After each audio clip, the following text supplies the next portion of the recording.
Hi everyone, it's Dina. I'm back today with a video from Adornable Elements Hot and Trendy Beads of the Month Club Peaceful Meadow that I received in March of 2025.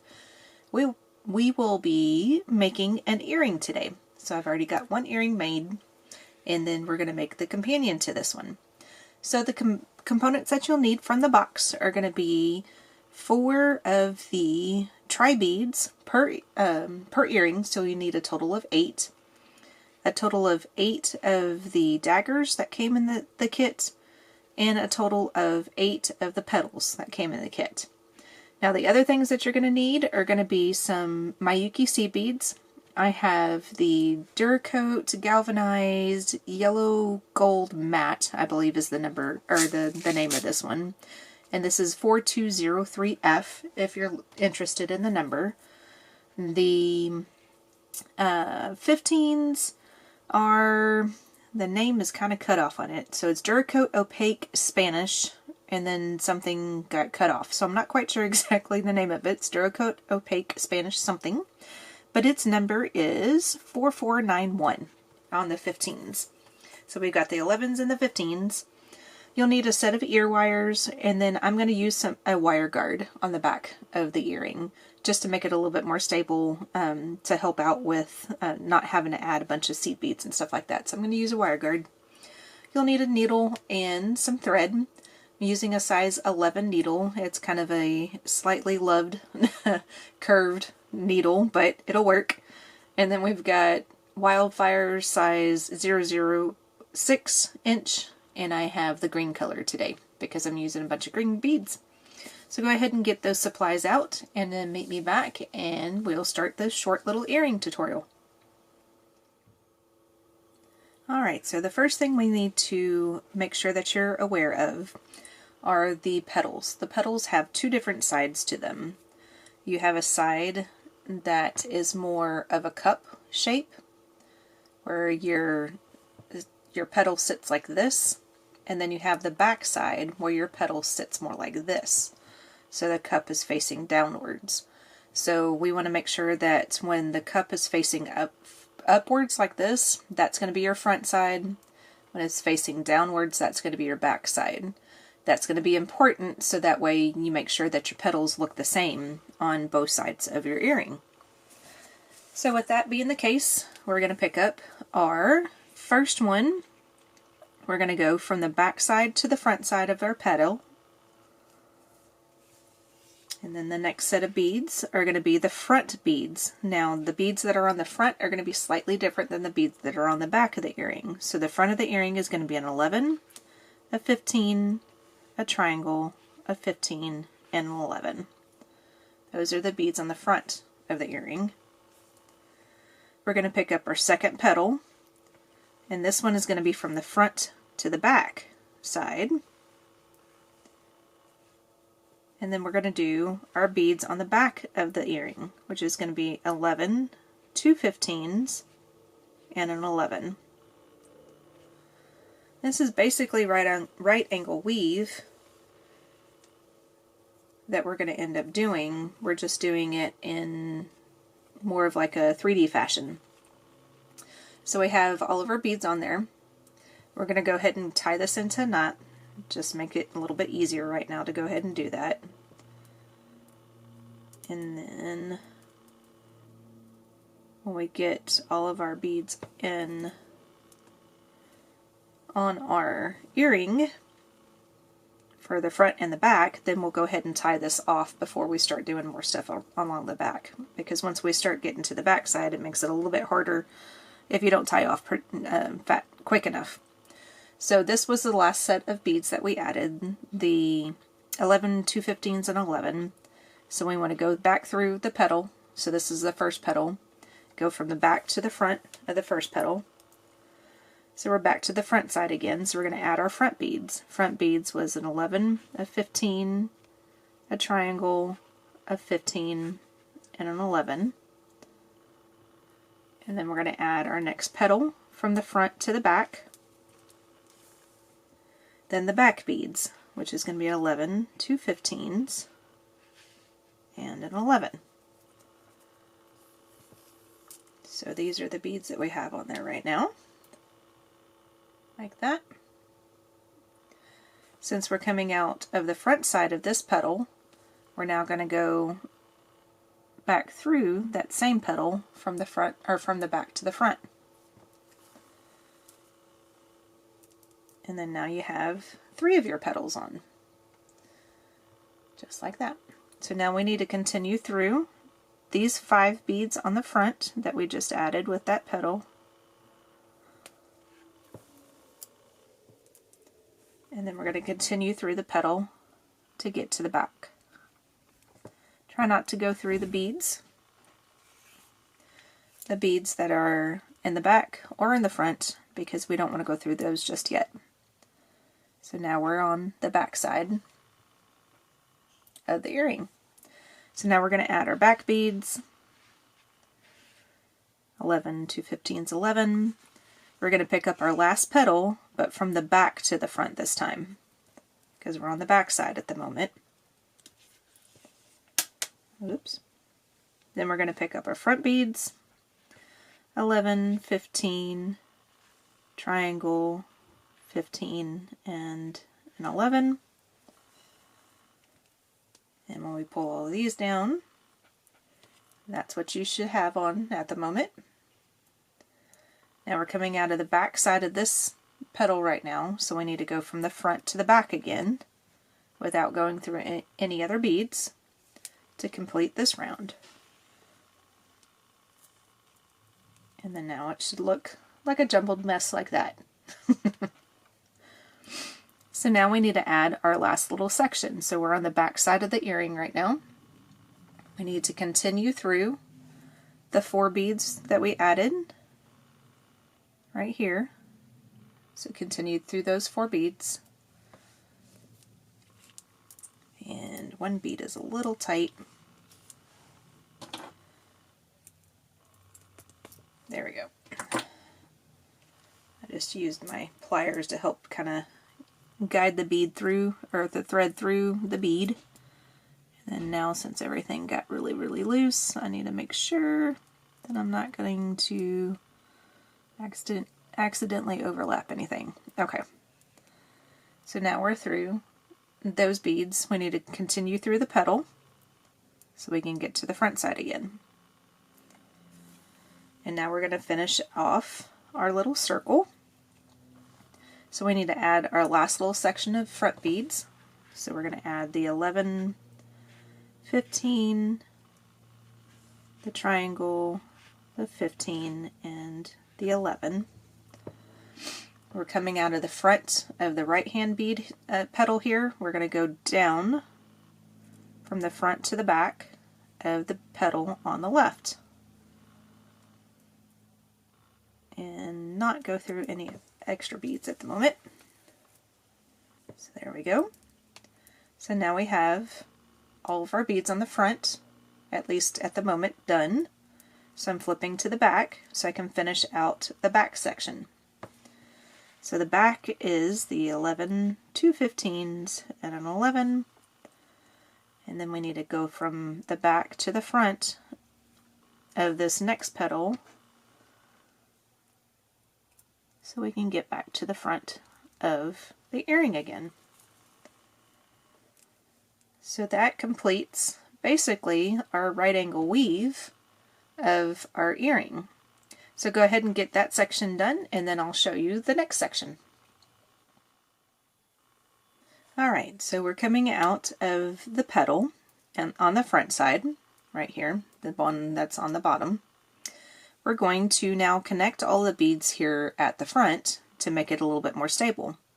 So I'm going to go ahead and continue working in a clockwise direction. So I'm going to go through the 5 beads that are on the left of the hole that we're coming out of right now. So you want to be coming out of the 11-0. You want to be coming out in between the 2 11-0s. So in between the 2 sets of 5. We're going to add a 15 on the front side in between the 2 sets of 5. So add your 15, then go through the next 5, which is the 11, 15, the triangle, the 15, and the 11. and then add your next 11 or 15 oh. And then that's all you do on this side. And then we're going to do something similar on the back. And then we'll add our daggers after that. And then after that, our earring is already almost complete. So I've added, man, I keep throwing things today. I've added 2 of my 15s. And then here's number 3. Once you get your third one on, it starts to kind of hold together a little easier now. Alright, so I'm adding my last 15 and going through the last, or the first set of 4 or 5 beads that were there. So I now have all 4 of my 15s on the corners. So I'm going to go straight through. I'm not going to go through this 15 anymore. I'm just going to go straight through the petal into the back. And then this is where you'll want to, I'm making sure I'm not catching on any beads in the front. This is where you'll want to go ahead and tie off your starter thread. So if you haven't burnt this off yet, go ahead and burn that down close. And then take your burner and then get your working thread out of the way so you don't burn through that. And then burn your end close to the product. And then that will end up getting covered up here in a minute. So I wouldn't worry too much about it. Okay, so right now we're coming out of this petal. So still working in the clockwise direction. I'm going to go through the first 4 beads here. And then, like I said on earlier, we're going to add 11s on this side. Once you get these 4 11-ohs in here, it becomes much more stable and it's not going to flop around on you as much. Alright, I think this was the one that had the really tight bead, so I'm grabbing my one of my pliers. I'm going to hold on to the product with my left hand or my left thumb, and I'm going to wiggle with my right and hope and pray that it doesn't break the bead. Because sometimes these things get so tight because of the coating that's in them and everything, sometimes it can break beads because they are glass. So sometimes they do break. Luckily this one did not. And pick up another 11-oh, go through the next 4, and then continue on for the other 2 sides. And we're not going to go through those 15s anymore, so if you have a tight 15 like that, it's fine, as long as you can get through it. If a bead does break, you can always do a couple different things. You can take your work out, obviously, and start over, which sometimes you need to do that, sometimes you don't. Sometimes all you have to do is just go back through your stuff, your beads again, like go back through the round again, and then just add the bead right there. If it breaks, just add another one sitting there. Sometimes it works, sometimes it doesn't. Just kind of depends on the product and what you're looking for, the outcome that you want. Alright, so adding that last 11-oh, now you have something that's much more stable. The petals still kind of wobble around a little bit, which is perfectly fine, but that's much more stable. Go ahead and get yourself to come out of the first 11-oh that we added on this round. Now we're going to add our daggers. So come back with me in just a second, grab your daggers, and we'll continue on. Alright, so let's get to adding some daggers. So we're coming out of that middle of the 3 seed beads there, which is the point 1 that we just added on this last step. To add your daggers, we're going to add 2 11-ohs, pick up a dagger, and then 2 11-ohs. So we have 2, and then a dagger, and then 2 more. And then you're coming out of this point bead here, we want to go through this point on the next petal. So go through that center of the 3 11-ohs in the next one. And that just lays your dagger in between the 2 petals. So go ahead and do that 3 more times to get your daggers in there. And if you lose track of which one to go through, just look and see which one's in the center of the 3. Because I did that a couple of times. My eyes wanted to go through a different bead until I realized, wait, that doesn't look right. I'm not going through the center bead. So just look for that middle bead. And then you will get your dagger in the correct spot. And then one more to add. And there we go. So this is where I would always get confused, is right here at the end. So you're looking for those 3 beads right here, and so this is the one that you need to go through. Oh, there's a cat walking around outside my window. Startled me. Alright, so now you have your daggers onto your petals. So now we need to make these a little bit more stable because these guys are going to flop around like this a lot. So we're going to put some beads around the back end of this to keep that from happening. So continue on through the first 2 11s that we added.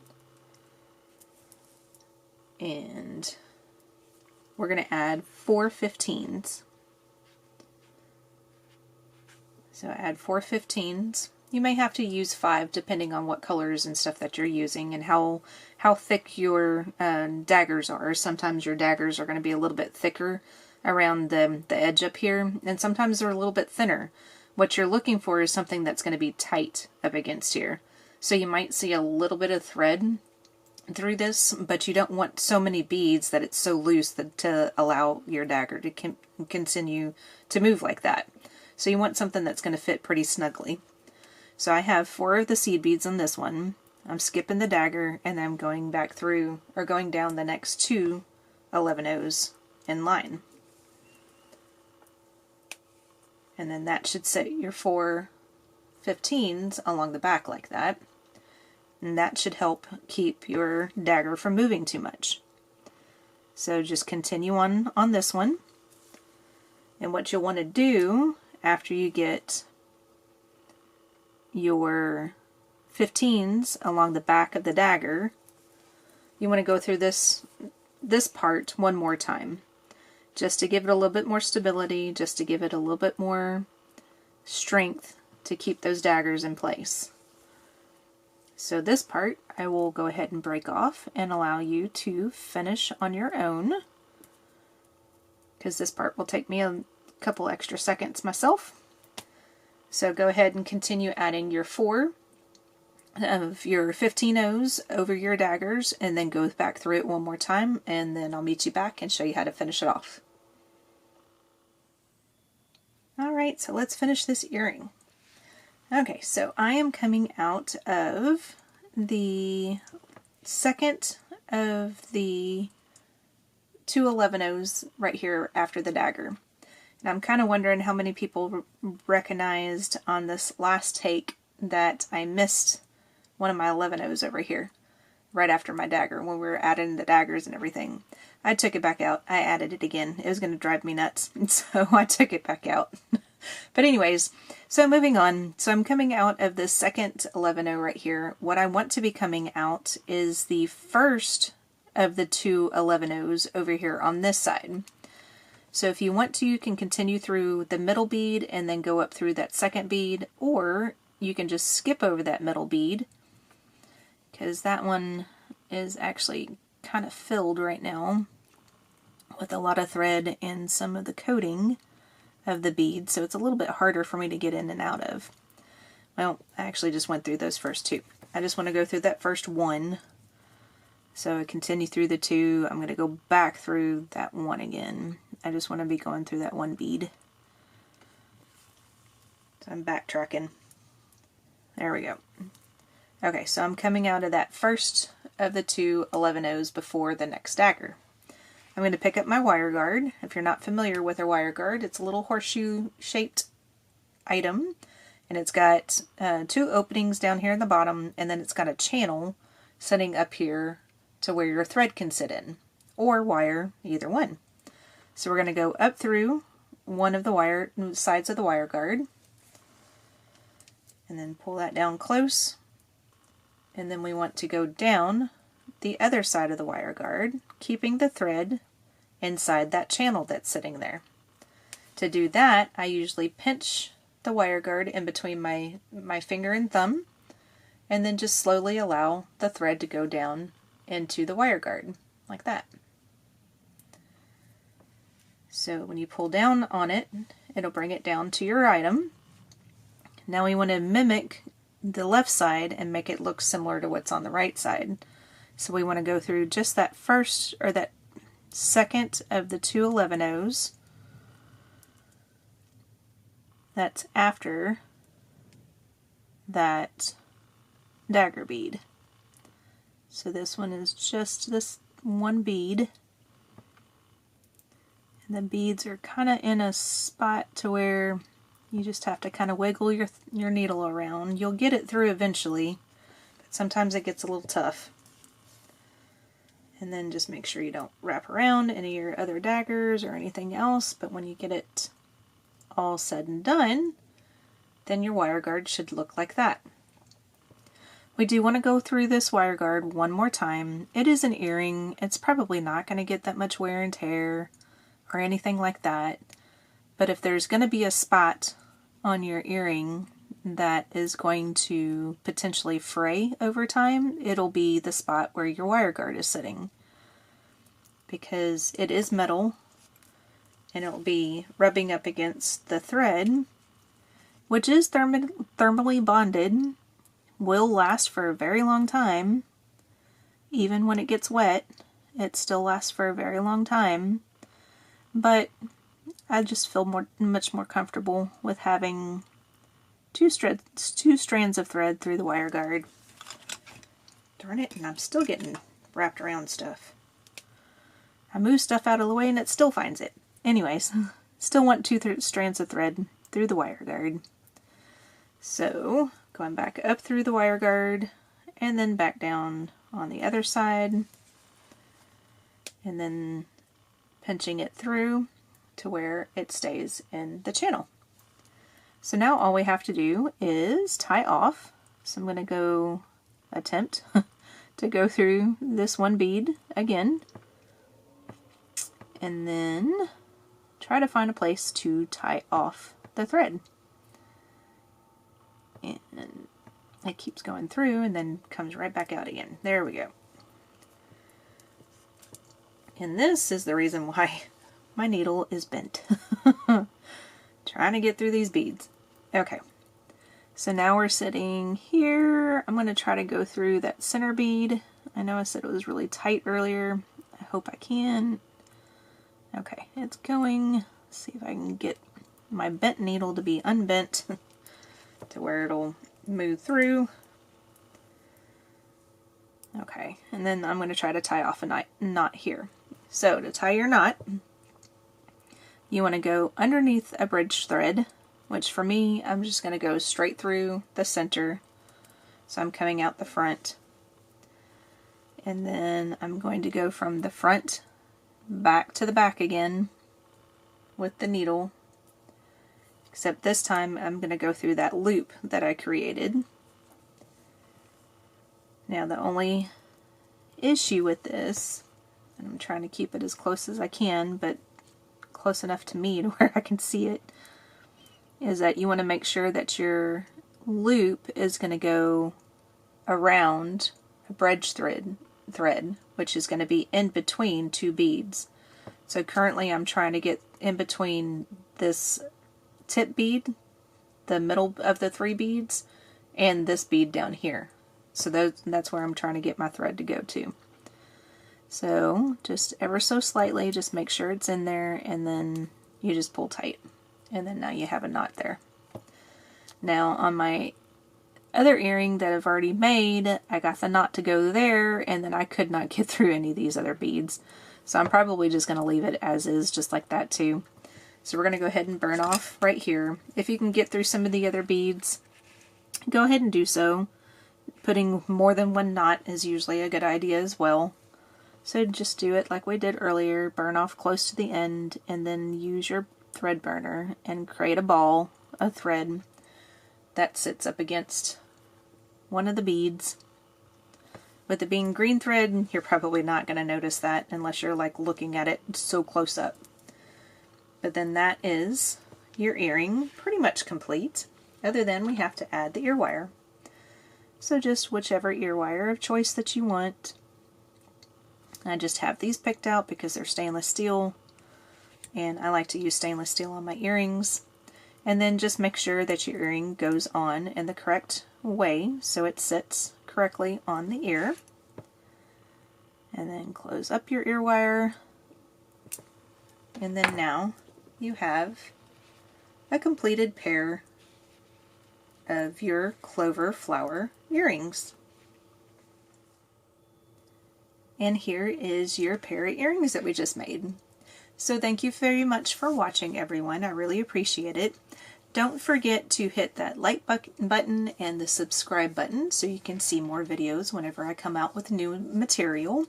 Also, if you want to receive the same beads that I get from Adornable Elements' Beads of the Month rotating Beads of the Month clubs, then use my discount code of DENA10, DENA10, and you will get the same type of beads that I get on a monthly basis, so that way you can follow along with me.